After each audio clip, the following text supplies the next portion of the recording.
Hello, everybody. Phantom Star here, once again with another Weak Auras video for a specific class. This time we're doing a Fire Mage.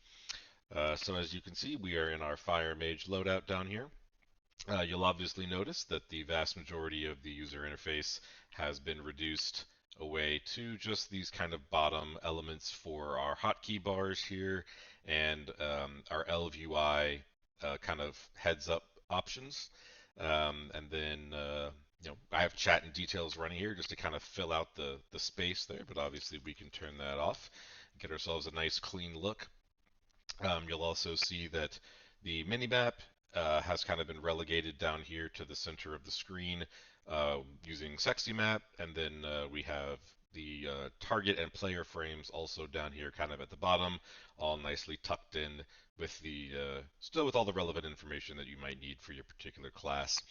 I just use class colors here. You can obviously do whatever you'd like for those, but they do support overhealing, absorption, and they kind of change color to show you necessary information as those elements go down.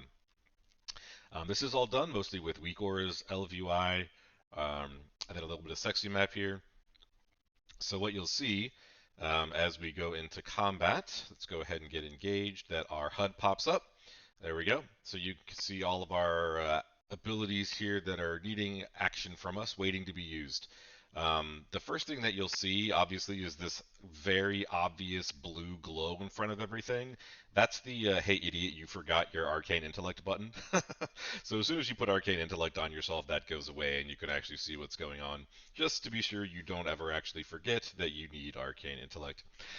So a quick rundown, things you might expect from the Fire Mage spec.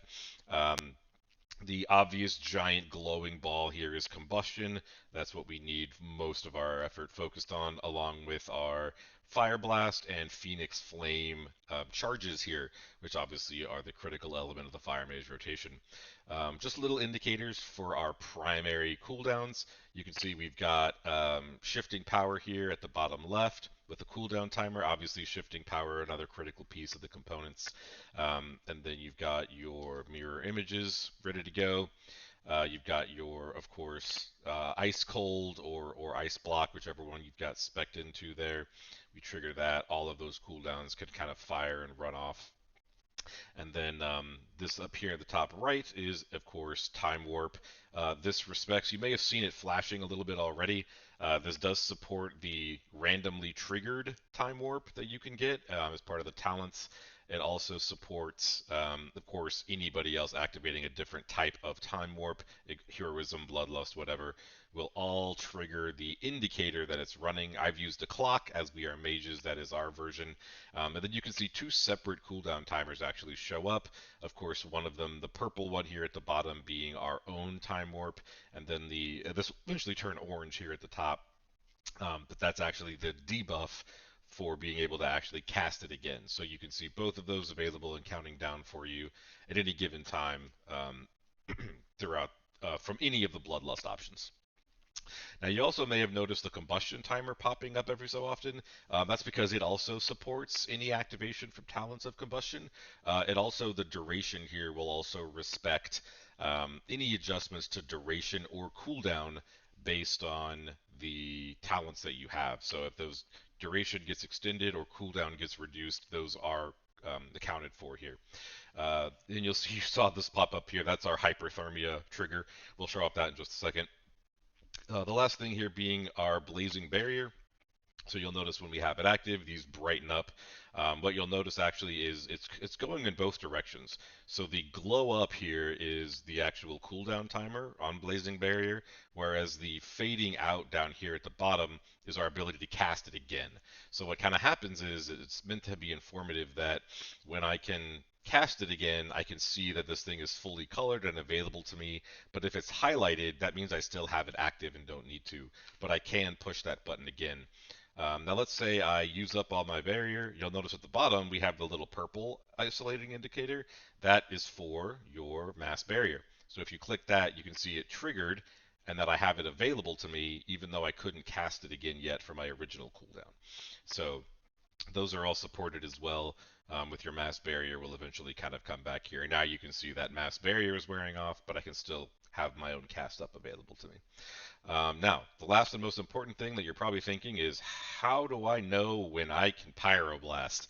That will be quite obvious to you here. Let's go ahead and fire off some scorches. I think you'll see right away, this is our heating up icon. And then if we hit a fire blast, the big red skull means you can pyroblast. So that is our heating up and hot streak indicators. They are instantaneous, so the minute the spells connect, you'll see that the Phoenix Flame there actually had to connect first, but the second it's actually triggered, those are immediately available to you. And then you can fire off your hot streak. So about as good as you can get in terms of indicating, am I available to cast Pyroblast, or I guess Flame Strike, or do I need to trigger the hot streak effect? So all that is accounted for here for you and made viable, of course, with Combustion.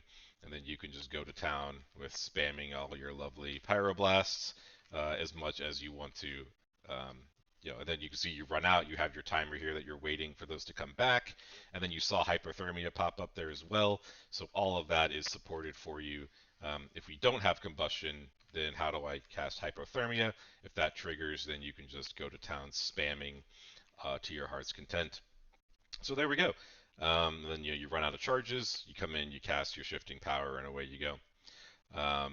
So yeah, that is our new heads-up display version for a Fire Mage. This specifically is using Sun Fury talents.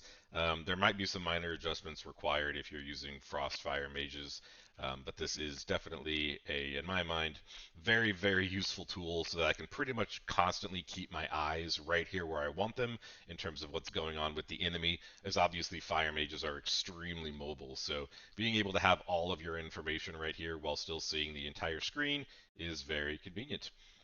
Thank you very much for watching. Hope you liked it. Let me know if you have any questions. Have a good one, everybody.